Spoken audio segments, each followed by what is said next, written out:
하나님의 말씀입니다. 창세기 24장 1절부터 9절입니다. 창세기 24장 1절부터 9절. 제가 한번 읽어보겠습니다. 아브라함이 나이가 많아 늙었고 여호와께서 그에게 범사에 복을 주셨더라. 아브라함이 자기 집 모든 소유를 맡은 늙은 종에게 이르되 청하건대 내 허벅지 밑에 내 손을 넣어라. 내가 너에게 하늘의 하나님 땅의 하나님이신 여호와를 가리켜 맹세하노니 너는 내가 거주하는 이 지방 가나안 족속의 딸 중에서 내 아들을 위하여 아내를 택하지 말고 내 고향 내 족속에게로 가서 내 아들 이삭을 위하여 아내를 택하라. 종이 이르되 여자가 나를 따라 이 땅으로 오려고 하지 아니하거든 내가 주인의 아들을 주인이 나오신 땅으로 인도하여 돌아가리이까? 아브라함이 그에게 이르되 내 아들을 그리로 데리고 돌아가지 아니하도록 하라. 하늘의 하나님 여호와께서 나를 내 아버지의 집과 내 고향 땅에서 떠나게 하시고 내게 말씀하시며 내게 맹세하여 이르시기를 이 땅을 내 씨에게 주리라 하셨으니 그가 그 사자를 너보다 앞서 보내실지라. 내가 거기서 내 아들을 위하여 아내를 택할지니라. 만일 여자가 너를 따라오려고 하지 아니하면 나의 이 맹세가 너와 상관이 없나니 오직 내 아들을 데리고 그리로 가지 말지니라. 그 종이 이에 그의 주인 아브라함의 허벅지 아래에 손을 넣고 이 일에 대하여 그에게 맹세하였더라. 아멘. 너무 창세기 주에 62번째 시간이고요. 오늘은 창세기 24장 1절부터 9절까지의 말씀을 가지고 내 허벅지 밑에 내 손을 넣어라 라는 제목으로 함께 나누기를 원합니다. 한 2달 정도 쉬었던 것 같은데요. 오늘 창세기 주회를 처음 들어보시는 분도 있으실 것 같아가지고 창세기 전체 이야기를 잠깐 하고 난 다음에 오늘 본문에 들어가도록 하겠습니다. 창세기는 몇 장까지 있죠? 네, 1장부터 50장까지 있습니다. 근데 창세기는 2부로 나누어져요. 그 나누어지는 게 11장하고 12장입니다. 1장부터 11장까지가 1부고요. 12장부터 50장까지가 2부예요. 다른 이야기가 아니죠. 1부는 창조에 대한 이야기를 하고요. 2부는 족장에 대한 이야기를 합니다. 이 족장은 아브라함, 그의 아들 이삭, 그의 아들 야곱, 그 다음에 요셉. 요셉은 이스라엘이죠. 야곱의 아들들 이스라엘. 이렇게 이스라엘이 만들어졌다 이 얘기를 하고 있는 거예요. 그 다음에 이제 출애굽기로 들어갑니다. 이렇게 1부와 2부로 나뉘어지는데요. 성경책을 보시고 이제부터 1장부터 한번 이렇게 좀 훑어보도록 하겠습니다. 창세기 1장입니다. 창세기 1장은 천지 창조에 대한 이야기잖아요. 천지 창조에 대한 이야기인데 창세기 1장에서 중요한 단어들이 나오는데 그게 어떤 거냐면 두 가지만 이야기해본다 그러면 선이라는 게 나오고요. 복이라는 게 나와요. 이 선을 히브리어로는 토부라고 한다고 그랬죠. 국어사전식의 선이 아니라고 말씀을 드렸어요. 그죠? 하나님 보시기 좋으면 그게 선이다. 그렇게 말씀을 드렸고요. 이 하나님 보시기 좋다는 것은 하나님 보시기에라는 기준이 들어가 있었잖아요. 이 기준이 뭐냐면 묵시의 세계에 나와 있는 하나님의 작정, 하나님의 계획, 하나님의 약속으로 표현되는 거죠. 이것이 기준인데 이 기준이 성취가 되면 하나님께서 보시기에 좋았더라. 그게 선이다 이렇게 이야기하는 겁니다. 그게 착한 일이다. 선한 것이다. 이렇게 이야기를 하죠. 그게 1장에 있는 얘기고요. 또 1장에 나오는 중요한 단어 복이라는 단어가 나와요. 복. 창세기 1장 28절로 한번 가볼까요? 하나님이 그들에게 복을 주시며 하면서 복이라는 단어가 처음 나오잖아요. 예. 이 복을 우리의 또 국어사전식의 복으로 생각하면 안 되고 그 복을 성경은 뭐라고 이야기하고 있죠? 생육, 번성, 충만, 땅을 정복해라 이렇게 이야기죠. 생육, 번성, 충만은 다른 표현으로는 씨에 대한 이야기고요. 정복해라 이거는 땅에 대한 이야기다 이렇게. 그래서 제가 여러 번 말씀드렸는데 하나님께서 주신 인간에게 주신 아담과 하와에게 주신 이 복은 다시 말하면 생육, 번성, 충만, 정복인데 씨와 땅에 대한 거다. 이것을 약속으로 주셨죠. 사람들은 이걸 명령이라고 하는데요. 예, 이걸 너희가 해라고 했지만 이걸 할 수 있는 능력이 그들에게는 없었습니다. 그죠? 그들에게는 없어서 하나님께서 생육번성 충만, 하나님이 씨로 생육번성 충만하게 만드실 거고 그 땅을 너희가 정복하게끔 만드실 것이다 라는 거죠. 이게 1장의 이야기입니다. 1장에서 나오는 중요한 단어들이 선, 그 다음에 복, 그 다음에 약속, 이런 것들이 나왔다죠. 그 다음 한 2장을 보시면 2장에 뭐가 나오나요? 아담과 하와가 나와요. 남편과 아내가 나오죠. 2장을 보시면 남편과 아내가 나옵니다. 이 남편은 뭘로 만들어졌나요? 흙으로 만들어진 것이다, 나띵이다 라는 것과, 이 아내는 어떻게 만들어졌죠?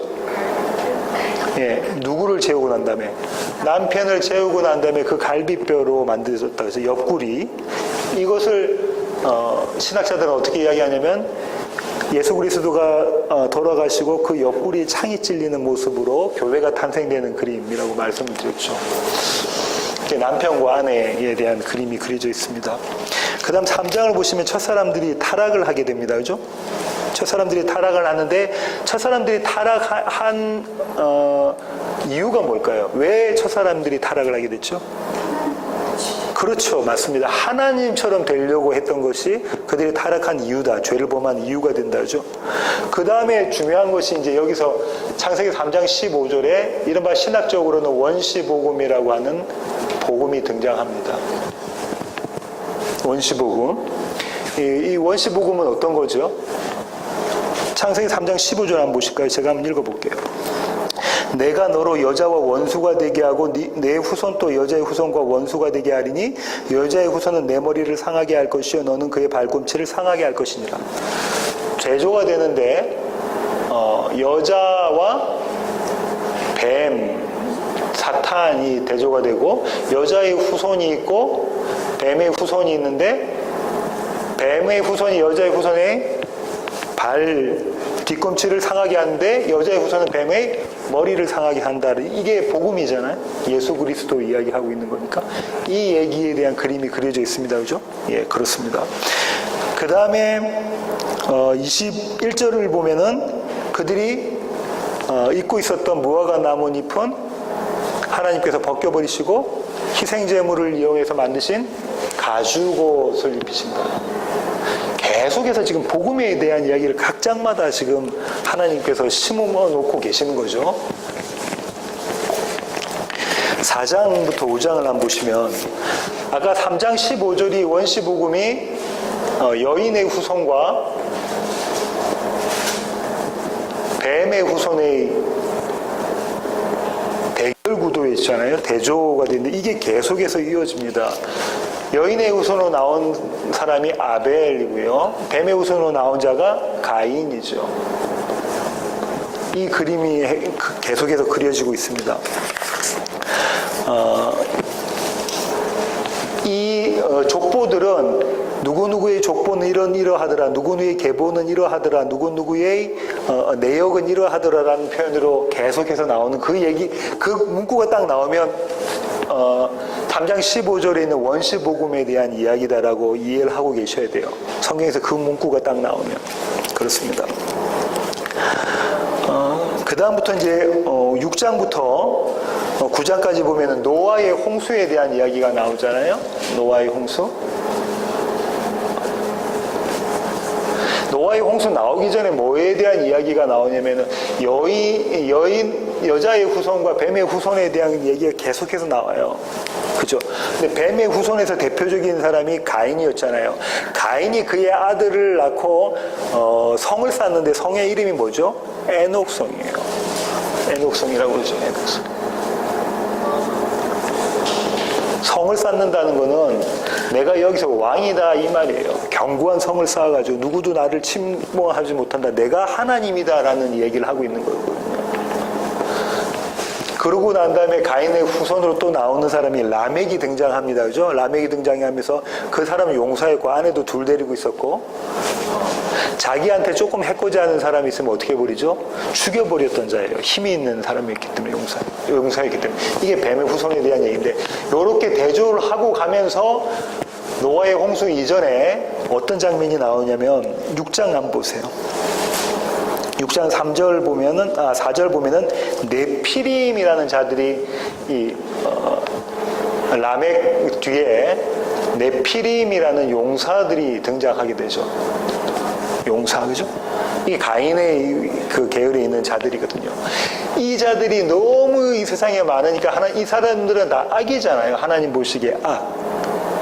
이 악을 없애기 위해서 하나님께서 뭘로 없애냐면 홍수로 없애시죠. 홍수로 없애는 그림이 그려져 있습니다. 그런데 그 중에 한 사람과 한 가족만 살리세요. 그 사람의 이름이 노아잖아요. 근데 여기서 아주 중요한 부분이 나오는데 7장 9절 한번 보세요. 이것이 노아의 족본이라 하면 아까 그 대결 구도를 기억하라고 말씀드렸습니다. 원시복음의 대결 구도. 노아는 어떤 사람이라고 그랬죠? 노아는 의인이었다. 보이십니까? 6장 9절. 창세기 6장 9절. 이것이 노아의 족본이라 의인은 의인이요. 보이시나요?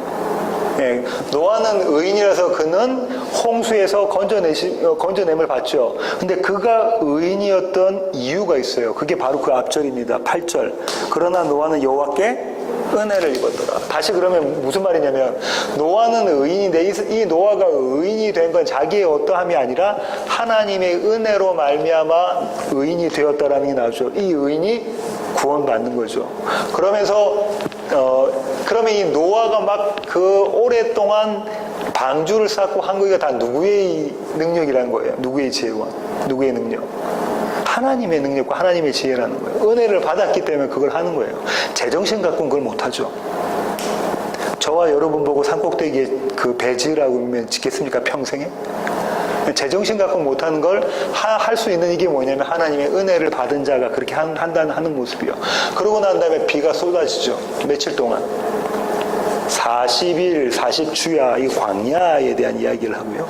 그 광야 기간을 거치고 난 다음에, 구원받는 그림이 그려져 있습니다. 그죠? 그러고 난 다음에 노아가 구원받고 난 다음에 하나님께서 노아에게 주신 약속은 어떤 약속이었습니까? 아담에게 주셨던 생육번성, 땅에 충만, 땅을 정복해라. 똑같은 약속을 주시는 겁니다. 그 다음에 이제 10장과 11장인데요. 10장과 11장을 한번 보시면 노아의 세 아들들이 등장합니다. 그죠? 노아의 세 아들들이 등장하고 이 세 아들 중에서 대조되는 사람이 누구와 누군가요? 셈과 함이 대조가 되죠. 셈의 계열과 함의 계열이 대조가 되어집니다. 그러고 난 다음에 바벨탑 사건이 있죠. 11장 가면. 이게 중요한데요. 11장에 바벨탑 사건이 있어요.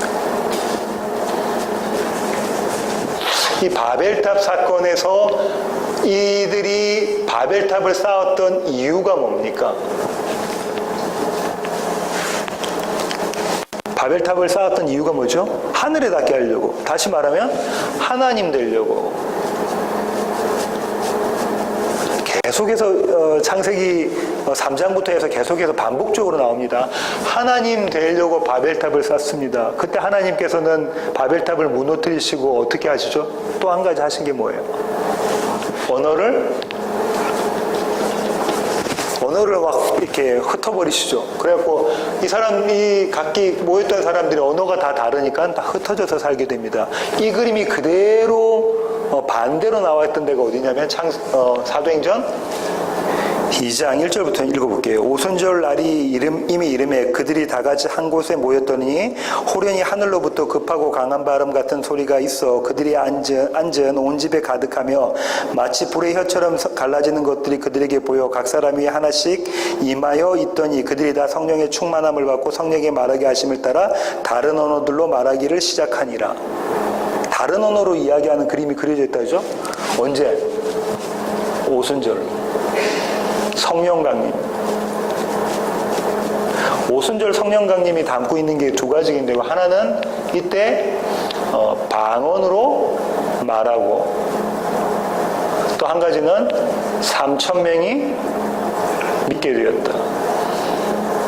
두 가지가 중요한 거라고 그랬죠. 3,000명이 믿게 되면 제가 저번에 출애굽기 32장 가지고 말씀드렸습니다. 출애굽기 32장으로. 출애굽기 32장에 3,000명이 하나님께 반역해서 죽임을 당합니다. 누구에 의해서? 레위인들에 의해서 죽임을 당하게 되는 그림이 그려져 있잖아요. 그죠? 그리고 여기 3,000명은 그에 반대되는 개념이라고 말씀드렸고, 오늘 이 방언은 이게 오늘 그 바벨탑 사건과 반대되는 개념이에요.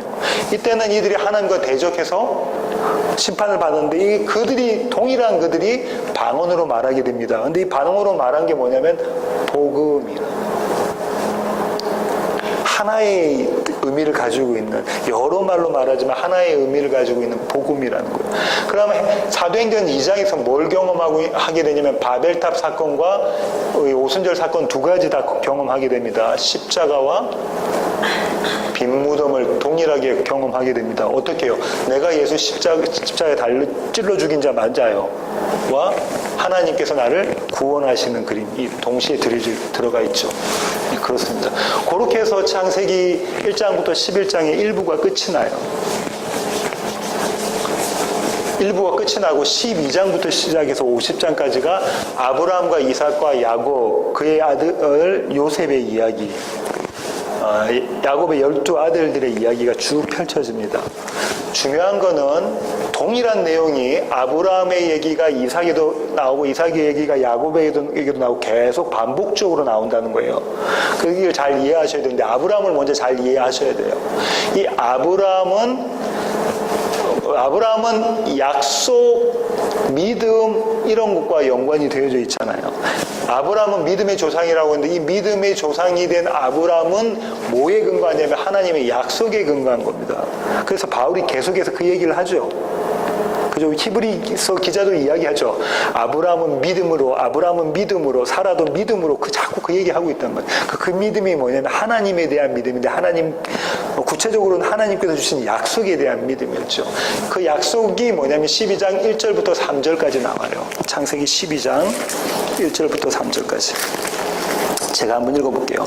여호와께서 아브라함에게 이르시되 너는 너의 고향과 친척과 아버지의 집을 떠나 내가 내게 보여줄 땅으로 가라. 내가 너로 큰 민족을 이루고 내게 복을 주어 내 이름을 창대하게 하리니 너는 복이 될지라.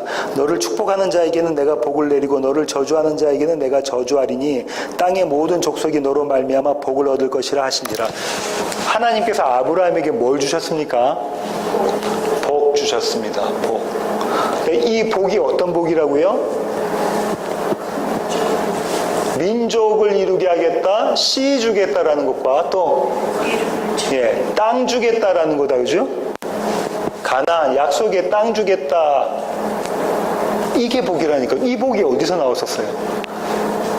창세기에서 벌써 나왔었죠. 아담과 하와에게 주셨던, 그게 노아에게도 가고 그 다음에 아브라함에게도 계속 동일한 얘기를 지금 하고 있단 말이죠. 동일한 얘기를 하고 있습니다.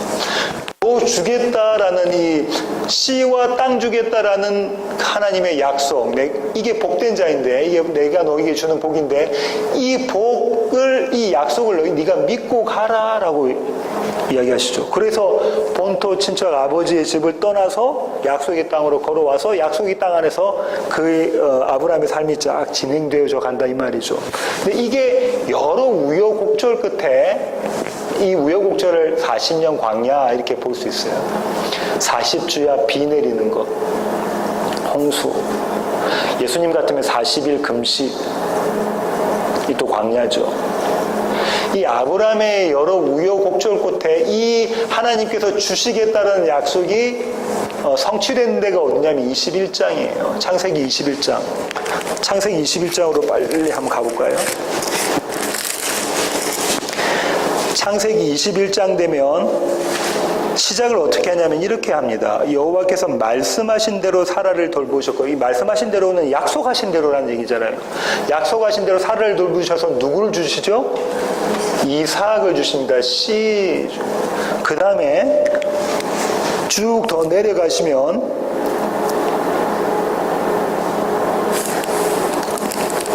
브엘세바를 주시는 이야기가 나옵니다. 32절, 21장 32절. 그들이 브엘세바에서 언약을 세우매 이렇게 다 나오잖아요.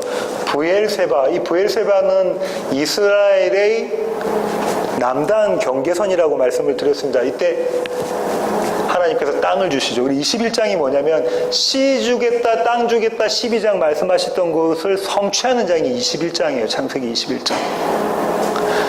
그 사이에 여러 우여곡절을 겪게 하시고 하나님에 대한 믿음을 갖게 하셔서 21장에 씨 주겠다, 땅 주겠다는 하나님의 약속을 성취하십니다.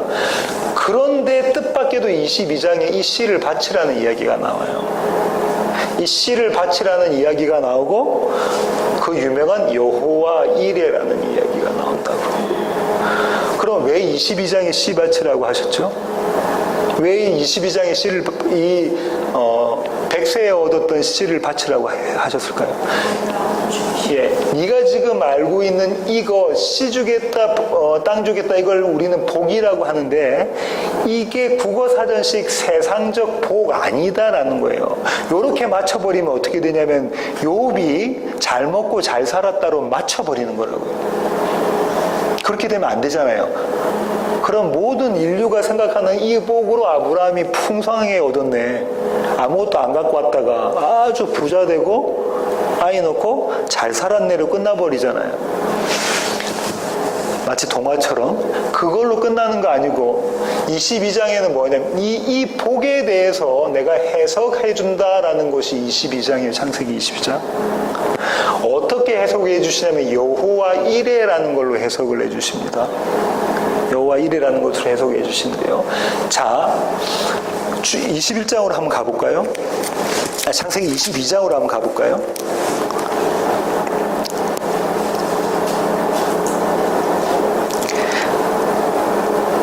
(12절) 한번 보겠습니다. 중반부터 한번 볼게요. 내가 내 아들 내 독자까지도 내게 아끼지 아니하였으니 내가 이제야 내가 하나님을 경외한 줄 아노라. 16절 여호와께서 이르시기를 내가 나를 가리켜 맹세하노니 네가 이같이 행하여 네 아들 네 독자도 아끼지 아니하였은즉 내가 내게 큰 복을 주고 내 씨가 크게 번성하여 하늘의 별과 같고 바닷가의 모래와 같게 하리니 내 씨가 그 대적의 성문을 차지하리라. 땅가지 성문을 차지하리라는 땅 주겠다라는 얘기거든요. 그러고 난 다음에 18절 보면 또 네 씨로 말미암아 천하 만민이 복을 받겠다. 이 얘기는 창세기 12장에 하셨던 얘기잖아요. 씨와 땅에 대한 얘기를 지금 씨와 땅을 가졌는데 또 씨와 땅에 대한 약속을 주고 계시단 말이죠. 그러니까 그럼 이 22장의 사건이 이삭을 번제로 바치는 사건이 아까 말씀하신 것처럼 네가 생각했던 그 복이 아니고 내가 지금 이 복을 해석해 내겠다라고 말씀하시면서 믿음에 대한 이야기를 하십니다. 내가 네 믿음 보았다 라는 이야기 하시죠. 그러면서 여호와 이레에 대한 이야기 하시는데 이 얘기는 이렇게 해석을 하는 겁니다. 묵시의 세계에서 하나님의 약속, 창세전 언약, 하나님 스스로의 언약이 있었어요. 이 하나님의 스스로의 언약은 언제 완성이 됩니까? 정말 예수님의 재림 때에 완성이 되잖아요. 이 완성을 끌고 들어오셔서 오늘 우리의 역사 가운데 하나님께서 기록하고 계신단 말이에요. 완성을 저와 여러분의 삶 가운데 기록하고 계신단 말이죠. 그 기록하는 모습을 지금 아브라함에게 이거야 라고 보여주시는 거예요. 예수 그리스도를 통한 너희의 구원이야 라는 것을 보여주시는 거라니까요. 네가 아들 놓고 많이 벌어서 땅 얻어가지고 땅 부자 되는 그게 아니라 이 이삭을 바침으로 하나님께 바침으로써 이삭은 예수님을 모형하는 거니까요. 이게 복이야, 이게 씨 갖는 거고 이게 땅 갖는 거야 라는 것을 해석해 내시는 거라고. 그게 여호와 이레입니다. 그럼 여호와 이레라는 건 뭐냐면 준비하시는 하나님인데 원어 뜻은 어떤 거라고요? 미리 보시는 하나님이거든요. 앞을 미리 내다보시는 하나님이니까 그 미리 보신다는 얘기가 창세전에 있었던 하나님의 약속, 하나님의 작정이 완성이 된 그림을 우리 삶 가운데 침투에 넣으시는 거 그거라고요. 역사 가운데 기록하시는 거 그거. 조금 어려울 수 있는데 창세기 강의 신학 강좌 이 부분을 22장에 대한 이 부분을 한번 들어보시면 더 도움이 될 겁니다. 이렇게 22장까지가 사실상은 22장까지가 아브라함의 시대의 끝이에요. 그러고 나부터 23장부터 해서 25장까지가 아브라함에서 이삭으로 넘겨가는 그 쉬프트 단계에 있는 거예요. 그 23장에 누가 죽죠? 사라가 죽습니다. 24장에는 이삭의 아내를 구하는 장면이 나오고요. 25장 전반부에는 아브라함이 죽는 그림이 그려져요. 그 다음부터 누구의 이야기겠어요? 이삭의 이야기입니다라고 창세기 기자가 소개를 하고 있다고. 여기까지가 지금 오늘 할 본문의 전 앞에 있었던 이야기입니다. 자, 오늘 본문을 좀 살펴볼게요. 창세기 24장은 창세기에서 가장 긴 장입니다. 67절까지 있고요. 어떻게 배경이 움직여지냐면 가나안에서부터 시작해서 메소포타미아로 갔다가 다시 가나안으로 돌아오는 장면, 그림이 그려져 있어요. 무대 장소적 배경이 그렇게 옮겨지거든요. 근데 이 가나안에서 첫 장면이 어떻게 시작하냐면 주인과 종의 대화로 시작됩니다. 가나안에서 첫 장면이 주인과 종에 대한 대화인데요. 이 주인은 누구냐면 아브라함이죠. 성경은 이 아브라함을 창세기 24장 1절에 어떻게 표현하고 있나요? 아브라함이 나이가 많아 늙었고 여호와께서 그에게 범사에 복을 주셨더라. 두 가지로 이야기하고 있는데요. 아브라함이 나이가 많아 늙었다, 노인이다 라는 얘기 한 개 하고요. 또 한 개는 범사에 복을 받았다, 이 얘기 이렇게 하고 있거든요. 그러면 노인, 나이가 많아 늙었다라는 것은 어떤 의미를 가지고 있냐면 이 문맥 가운데 이제 아브라함이 죽을 때가 되었다라는 얘기인 거예요. 물론 아브라함은 그 이후에 더 삽니다. 35년이나 더 살아서 175세에 사망을 하지만 지금 이 대목에서는 아브라함은 늙었고 하면 너는 이제 죽을 때가 다 되었다. 너에게 마지막 사명이 있다. 아브라함은 마지막 사명을 가지고 있었습니다. 그 마지막 사명이 뭐죠? 이삭의 아내를 얻어주는 것이 아브라함의 마지막 사명이었죠. 그 다음에 여기서 또 주목할 것은 뭐냐면 범사의 복을 받았다고 하는데 이 범사예요. 범사의 복을 받았다. 범사의 복을 받았다는 얘기는 이런 얘기하고 똑같은 겁니다. 아브라함은 복을 안 받은 적이 단 하루도 없었다는 얘기예요. 이게 저와 여러분에게 은혜가 되어야 돼요. 아브라함은 믿음의 조상 아브라함의 삶이 저와 여러분의 삶과 똑같습니까? 똑같은데 아브라함은 범사의 복을 받았다는 얘기는 매일 매 순간이 복이었다라는 거예요. 매일 매 순간이 복이었는데 이 복은 뭐라고요? 씨와 땅에 대한 거라 했잖아요. 씨는 누굽니까? 예수 그리스도. 그 땅은 예수 그리스도가 다스리는 나에 대한 거라고요. 땅이 밭이니까 씨가 밭에 심겨져야 되잖아요. 그렇게 하나가 되는 거잖아요. 그럼 예수 그리스도가 다스리는 나가 되니까 이렇게 해서 하나님 나라 되는 거라고요. 하나님께서 예수 그리스도가 다스리시는 왕국에 대한 이야기니까 그렇습니다. 근데 아브라함이 이 복을 범사에 받았다라는 거예요. 우리가 자칫 잘못하면 어떤 복을 생각하냐면 아까 말씀드린 것처럼 아브라함이 맨 마지막 복이니까 잘 먹고 잘 살았어. 너무 많은 축복받고 너무 많은 종들과 너무 많은 양들과 재산들 가지고 있어서 낙타만 해도 엄청나게 있잖아요. 다음 시간에 하겠지만 10마리나 처갓집에 그 사돈집에 보낸단 말이에요. 그런 얘기가 아니라 씨와 땅 이 복을 범사에 받았다. 맞습니까? 처음 12장부터 시작해서 마지막 아브라함이 죽을 때까지 뭐에 대한 얘기냐면 씨와 땅에 대한 얘기로 하나님이 끝까지 완성으로 끌고 가는 모습이 여기 그려져 있다고요. 저와 여러분의 삶이 이렇다고요. 하나님, 내 삶이 이게 뭐예요? 왜 나한테 이런 문제가 생겨요? 왜 제가 이런 관계 가운데 있어야 됩니까? 라고 물을 때에 하나님의 대답이 뭐예요? 네가 범사에 복 받았다는 거예요. 너에게 예수 그리스도, 나의 아들 예수 그리스도가 있니? 너는 그 밭이니? 그게 심겨져 있니? 그렇게 하나님 나라가 그럼 너 안에 있는 거야. 그 약속을 주시는 거라고요. 이 한 구절이 엄청난 거잖아요. 그 아브라함이 종에게 이야기합니다. 어떤 종입니까? 종을 어떻게 소개하고 있습니까? 2절 보세요. 아브라함이 자기 집 모든 소유를 맡은 늙은 종에게 이르되, 어떤 종요? 늙은 종이고요. 자기 집 소유를 맡은 자예요. 이 늙은 종은 엘리에셀이라고 생각해 볼 수도 있겠어요. 그죠? 이삭을 낳기 전에. 엘리에셀이라고 생각할 수도 있지만 그 이름은 안 나와 있으니까 이 늙다라는 데도 의미가 있어요. 늙다라는 건 아브라함과 함께 했다라는 얘기잖아요. 아브라함의 전 생애를 보았던 자잖아요. 하나님께서 어떻게 아브라함에게 복을 주시는가를 봤던 자란 말이에요. 그 종이 근데 어떤 종이냐면 아브라함의 소유를 맡은 종입니다. 아들인 이삭을 케어하고 돌보고 그 다음에 아브라함이 죽고 나면 이삭을 주인으로 섬겨야 될 의무를 가진 자인 거예요.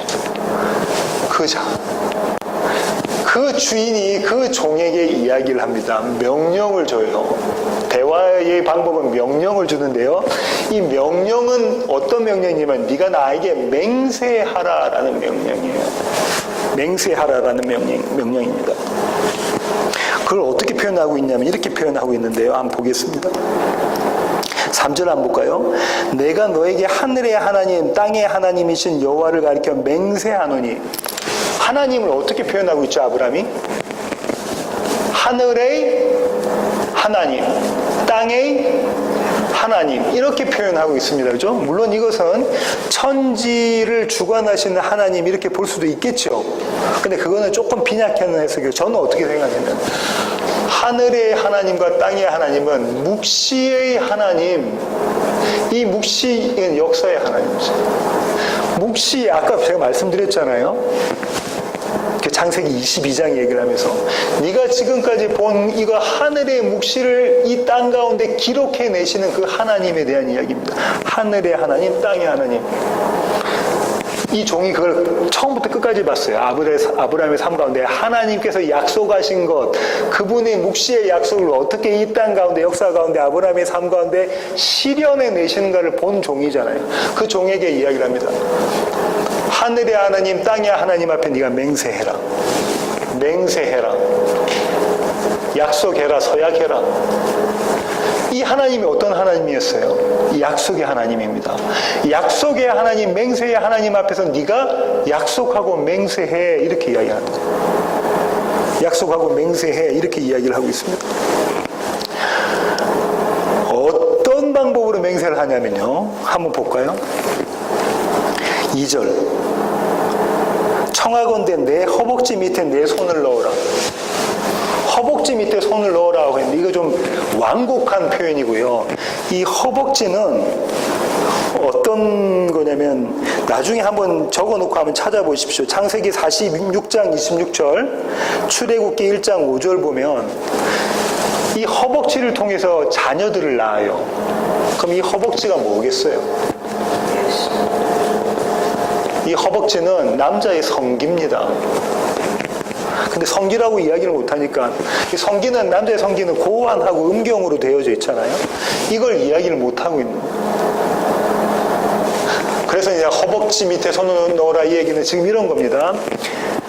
아브라함이 그의 종에게 내 바지 안에 사타구니 밑에 손을 넣어 이렇게 한 거예요. 그 만져주는 게 뭐겠어요? 남자의 성기가 아니에요. 그거 잡고 있으라는 거예요. 그런데 잘 보세요. 이 성기, 남자의 성기는 뭘 갖고 있습니까? 씨 가지고 있는. 근데 그 아브라함의 성기, 음경의 앞부분은 어떻게 된 거죠? 잘라줬잖아요. 할례 받았어요. 그럼 이 씨는 약속의 씨에 대한 이야기네요. 그죠? 약속의 씨. 지금 주인인 아브라함이 종에게 이 얘기하고 있는 거예요. 내가 지금 너 내 앞에서 맹세해. 하늘의 하나님, 땅의 하나님 앞에 맹세하는데 뭐에 대한 맹세라는 거예요? 약속의 하나님께서 약속하셨던 그 약속의 씨, 그거 붙잡고 맹세해. 이 얘기하고 있는 거예요. 그렇습니다. 그러면 여기서 어떤 그림들이 여기서 그려지냐면 지금 주인인 아브라함이 늙은 종에게 이야기하고 있는 가운데 네가 맹세해, 네가 약속해 하고 있지만 지금 어떤 뉘앙스로 하냐면 하늘의 하나님, 땅의 하나님, 약속의 하나님이 그 일을 하실 거다. 나에게 할례를, 내 성기에 할례를 하게 하셨던 그 약속의 하나님, 이삭을 주셨던 그 하나님이 이 일 하실 거야 라는 것을 지금 복선으로 갖고 있다고요. 그렇게 약속을, 맹세를 시킵니다. 그리고 맹세를 이렇게 시키고 난 다음에 그럼 맹세의 내용이 있어야 될 거 아니에요. 뭘 맹세를 해야 되잖아요. 그 맹세가 뭐냐면 내 아들 이삭을 위하여 아내를 택하라입니다. 내 아들 이삭을 위하여 아내를 택하라. 아내를 택하라. 이삭의 아내를 간택해라 이런 거죠. 이삭의 아내를 간택해라.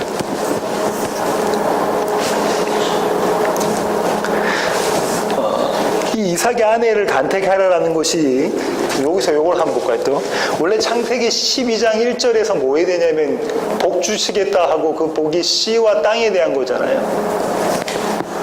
근데 지금 오늘 24장 1절부터 딱 보면은 범사에 복을 24장 1절에 범사에 복을 주셨다 이렇게 돼 있잖아요. 이게 또 씨와 땅에 대한 거잖아요. 이 얘기를 계속해서 하나님께서 끌고 가시는 그림이 그려져 있다는 거죠. 근데 씨는 있나요, 지금? 있습니다. 누구죠, 씨가? 이삭이에요. 그건 땅이, 씨가 심겨질 땅이 있어야 되잖아요. 이 땅에 대한 이야기를 지금 하고 계시는 거라고. 그걸 지금 이야기하고 계십니다. 그러면서 이삭의 아내를 간택해야 되는데 그 간택의 조건으로 세 가지를 이야기하고 있어요. 첫 번째는 가나안 여인은 안 된다 이야기하고 있고요. 내 민족 가운데, 내 가족 가운데 선택하라 그렇게 되어 있고요. 또 어떻게 이야기하냐면 어떤 여인은 안 되냐면 내 민족 내 가운데 있는 여인이라 할지라도 이삭을 그리로 데리고 가는 여인은 안 된다. 이 세 가지 조건을 제시를 합니다. 그렇죠. 이 세 가지 조건을 제시합니다. 이게 근데 이삭에게는 딜레마예요. 왜냐하면 이런 겁니다. 가나안 여인은 안 돼. 그러면 이삭은 어떻게 되냐면 가나안을 떠나서 다른 곳에서 아내를 얻어가지고 데리고 와야 돼요. 왜냐하면 가나안 여인은 안 됐으니까. 아니면 다른 이 땅을 떠나지 않으려면 가나안 여인하고 결혼해야 되는 거예요. 이 두 가지 다 안 된다라고 이야기를 하고 계시는 거라고요. 이 두 가지 다 안 된다라는 이야기를 하고 계시는. 이 두 가지 다 안 된다는 얘기는 또 뭐가 있냐면 인간으로서는 불가능하다라는 불가능에 대한 이야기가 들어져 있습니다. 요 세 가지를 좀 자세히 볼까요? 아브라함은 가나안 사람이 어떤 사람이라는 걸 봤습니까? 어디서요? 가나안 사람이 정말 안 되는 사람들이다. 그리고 그 사람들의 결과는 이런 것이다라는 걸 어디서 봤어요? 소돔과 고모라에서 봤습니다. 그죠?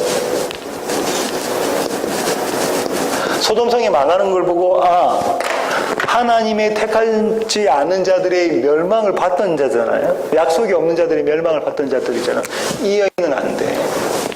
그 다음에 내 가족, 내 민족 가운데서 데리고 와. 근데 이 내 가족, 내 민족이 택함받은 자들이죠. 하나님이 택함받은 자들입니다. 이들 가운데서 데리고 와. 그럽니다. 아브라함, 사라도 같은 집안이죠. 사라가 아브라함의 사촌입니다. 그죠? 이삭의 아내는 이 집안 식구입니까? 리브가 그렇죠? 야곱의 아내도 이 집안 식구입니까? 계속해서 그렇게 갑니다. 택함받은 자 중에서 아내를 취해야 돼. 다시 말하면 씨가 심겨질 땅은 택함받은 자들이다 이 얘기하고 있는 거고요. 세 번째가 가장 어려운 이야기인데요. 조건인데요. 아브라함의 종의 입장에서는 가장 어려운 조건입니다. 왜 그러냐면 이렇습니다. 메소포타미아에서 가나안까지 거리가 얼만큼 되냐면 1000km 돼요. 1000km. 그러면 한 630에서 650마일 정도 되는데요. 제가 그림을 좀 그려볼게요. 여기가 갈대아 우루 지방이었고요. 여기서 하란으로 아브람 가족이 이사를 왔잖아요. 그 다음에 약속의 땅 가나안으로 들어갑니다. 그죠? 약속의 땅 가나안으로 들어가는데 메소포타미아는 아마 학자들이 이 하란일 것이다라고 생각하고 있어요. 근데 이 거리가 1000km 정도 돼요. 1000km 정도 돼요. 그러면 거의 낙타를 타고 한 달 정도 천천히 걸어오면 한 달 정도 걸리는 거리네요. 그런데 이렇게 한번 생각해 볼게요. 가나안에서 아브라함의 종이 갔어요. 근데 하란에 자기 집안 중에, 가나안 여인은 아니니까, 그럼 자기 집안 중에 한 여인을 만났어요. 이 여인에게 이야기를 합니다. 내 주인의 아들이 아내가 신부감이 필요한데 네가 올래? 이렇게 이야기하는 거잖아요.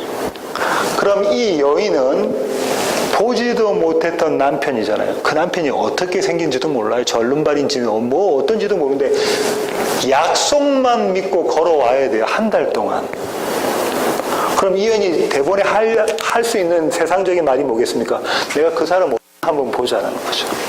데리고 와봐. 나하고 결혼하려면 그 사람이 와서 나를 보고 간 다음에 내가 그 사람 보고 내 신랑감 되겠다 하면 내가 그때 갈게. 이게 일반적인 상식입니다. 그죠? 근데 그렇게 하지 말라고 아브라함이 이야기하고 있네요. 뭐 믿고 따라오라고 하는 거예요? 이 약속 믿고 따라오라 하는 그자입니다. 마치 누구처럼? 자기처럼. 고향, 본토, 아비의 집을 떠나서 약속 한 가지 믿고 가나안 약속의 땅에 들어오는 그자가 메시의 땅으로 적합한 거죠. 밭이라는 거죠. 내 아들의 신부감이야. 그 얘기하고 있는 겁니다. 그러면 지금 첫 번째, 두 번째, 특별히 세 번째 이 조건을 따져보면 가능한 일입니까? 이삭의 아내를 얻는 일은 인간으로서는 불가능하다 이 얘기하고 있어요. 다음 시간에는 더 불가능한 이야기를 제가 소개해드릴 텐데 불가능하다 이 얘기를 하고 있는 거예요. 도대체가 이 종은 지금 아브라함과 종의 대화에 있었잖아요. 약속, 맹세에 대한 가운데 있잖아요. 이 종은 이 아브라함의 명령을 지켜낼 수 없는 자인 거예요. 맹세를 해서는 안 되는 자란 말이죠. 이 조건들을 보면 그게 상식적인 거잖아요. 그런데 아브라함이 종에게 이 얘기를 합니다. 뭐라고 이야기하냐면 한번 보실게요. 7절 한번 보겠습니다. 하늘의 하나님 여호와께서 나를 내 아버지의 집과 내 고향 땅에서 떠나게 하시고 내게 말씀하시며 내게 맹세하여 이르시기를. 누가 맹세하셨대요? 하나님이 맹세하셨다라는 이야기를 하고 있으면서 이 땅을 내 씨에게 주리라 하셨으니 그가 그 사자를 너보다 앞서 보내실지라. 내가 거기서 내 아들을 위하여 아내를 택할지라. 중요한 이야기를 아브라함이 합니다. 뭐라고 합니까? 네가 나에게 지금 맹세하지만 이미 맹세하신 하나님께서 너보다 앞서서 이 하란에 보내셔서 여인을, 이삭의 아내를 택하실 것이다 라고 이야기를 하고 있어요. 그게 여호와 일이라니까요. 그게 여호와 일입니다. 그러면서 그 다음에 나오는 게 네가 그럼 그렇게 택해라는 거예요. 그 실현은 어떻게 일어난다는 거예요? 묵시의 세계 미리 하나님께서 하신 일들을 그의 종을 통해서 이루어내시는 그림이란 말이에요. 이미 하셨는데 묵시의 세계에서 그거를 그 종을 통해서 하신다는 거예요. 그 종인 저와 여러분을 통해서 그 일을 하신다는 거예요. 다시 보세요. 이 땅을 내 씨에게 주리라 하셨으니 그가 그 사자를 너보다 앞서 보내실지라. 그렇게 끝날 수도 있는데 내가 거기서 내 아들을 위하여 아내를 택할지니라. 종이 이삭을 위해서 아내를 택하는 장면, 우리의 삶을 통해서 하나님의 일하심이 드러난다는 거잖아요. 그걸 하신다는 거예요. 그러면 지금 아브라함과 이 종의 대화 가운데 이 모든 이삭의 아내의 이 간택은 누가 하신다는 거죠? 하나님이 하신다. 맹세의 하나님, 약속의 하나님, 그분이 하신다라는 거예요. 그러니까 이 일은 뭐가 안 된다는 거예요? 실패가 일어날 수가 없다는 거예요. 이 일은 도대체 실패가 일어날 수가 없고 이 일은 멈춰지지 않는다. 멈춰지지 않는다. 오늘 주의 설교의 말 끝 결론을 내겠습니다. 그러면 이 그림을 한번 볼게요. 그러고 난 다음에 이 종이 아브라함이, 자 보세요. 9절 한번 볼까요? 그 종이 이에 그의 주인 아브라함의 허벅지 아래에 손을 놓고 이 일에 대하여 그에게 맹세하였더라. 이게 복음이 지금 다 아브라함을 통해서, 아브라함의 입을 통해서 그 종에게 복음이 쫙 설명이 되어졌다, 그죠? 그러고 난 다음에 종이 뭘 했습니까? 아브라함의 사타구니에 손을 딱 넣었어요. 그럼 뭐가 잡혀져요? 남자의 성기가 잡혀질 거 아니에요. 그게 약속이다. 그게 하나님의 할례가 담겨져 있는 약속이다. 거기에 씨가 있다. 그거를 딱 붙잡는, 그게 누구라고 했어요? 예수 그리스도를 딱 붙잡고 있는 그 그림이잖아요. 이렇게 제가 맹세합니다라고 하는 거예요. 우리가 하는 맹세가 어떤 거라고요? 이 맹세다, 이 얘기하고 있는 거예요. 네 맹세가 아니야. 하나님, 맹세에 하나님이 하시는 그 일이야 하면서 그 일 하고 계셔요. 그러면 저와 여러분의 성도의 삶은 이 그림을 보면 마치 아브라함의 종이 아브라함의 사타구니에 손을 넣어서 그 성기를 붙잡고 있는 것처럼 이런 모습이라, 이런 형국이라는 거예요. 그렇게 말씀되신 예수 그리스도를 붙잡고 있는 것이다. 이 그림이 그려져 있는 거예요. 이 그림이 그려져 있습니다. 이 얘기가, 자 보세요. 말씀만 우리가 알고 머리로만 알고 있는 것, 지식으로만 알고 있는 것, 이거 아니라는 거예요. 예수 그리스도를 허상으로 그냥 관념적으로 이렇게 알고 있는 거, 그거 아니라는 거예요. 지금 뭐 하고 있습니까? 종이 아브라함의 성기를 잡고 있다니까. 만져지는 실체라는 거예요. 만져지는 실체. 그러면 저와 여러분에게 주어진 약속, 이거는 만져지는 실체라는 거예요. 약속의 주인이신 예수 그리스도는 만져지는 실체라는 거예요. 어떻게? 저와 여러분의 삶 가운데 드러나시는 걸로. 십자가와 빈무등을 우리가 경험하잖아요. 우리에게 여러 가지 조건과 상황과 환경과 우리가 도대체가 할 수 없는 불가능한 여러 가지 일들이 우리 가운데 이렇게 펼쳐질 때 우리가 마치 종이 아브라함의 사타구니에 손을 넣어서 그것을 붙잡고 있는 것처럼 하나님은 우리로 하여금 하나님의 말씀 대신 예수 그리스도를 붙잡게 만들어 가신다는 거예요. 그래서 이게 허상이 아니구나, 관념이 아니구나, 살아있구나, 이걸 경험하게 하신다는 거예요. 은혜죠. 이렇게 아브라함은 자신이 경험했던 복음과 자신이 경험했던 믿음을 이삭에게 물려줍니다. 아브라함이 하는 게 아니고 사실은 하나님이 그렇게 물려주시는 거예요. 이게 아까 말씀드렸던 창세기 3장 15절에 있는 여인의 후손의 라인, 아벨, 셋, 이어서 믿음의 후손들은, 저와 여러분, 이 성도들은 늘 우리의 삶이 이렇게 실체되신 예수 그리스도를 붙잡는 삶이다, 이 얘기하고 있는 거예요. 은혜입니다. 우리는 손을 놓으려고 합니다. 주님께서 붙잡아 가신 손으로서 그걸 붙잡게 하시는 거예요. 우리는 손을 놓으려고, 계속 손을 놓으려고 하지만 주님께서 그걸 네가 붙잡아서 주님께서 자신의 손으로 붙잡게 만들어 가시는 거예요. 이것이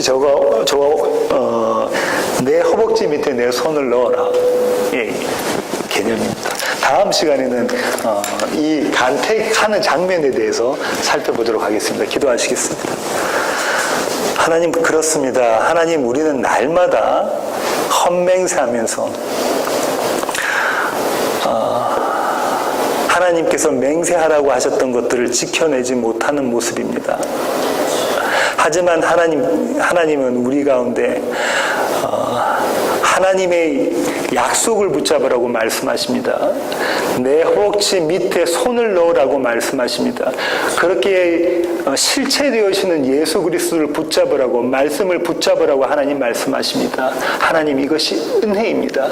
날마다의 우리의 삶 가운데 이 은혜로 가득하게 하시고 이 복으로 가득하게 하나님 우리 모두를 그렇게 세워 주시옵소서.